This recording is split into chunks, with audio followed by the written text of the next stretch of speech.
Good news! Under Executive Order Number 64 Series 2024, pinirmahan po ng ating mahal na Pangulong Ferdinand Marcos Jr. ang isang benepisyo para sa mga government civilian personnel, kasama na po rito ang mga public school teachers.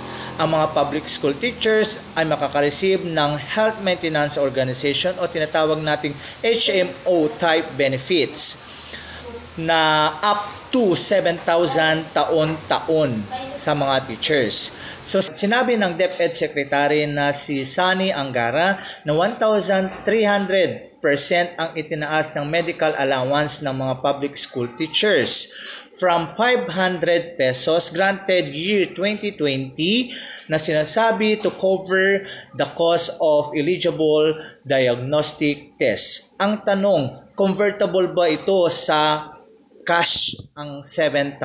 Para malaman yan, like, follow, and share this video. Para sa part 2, abangan!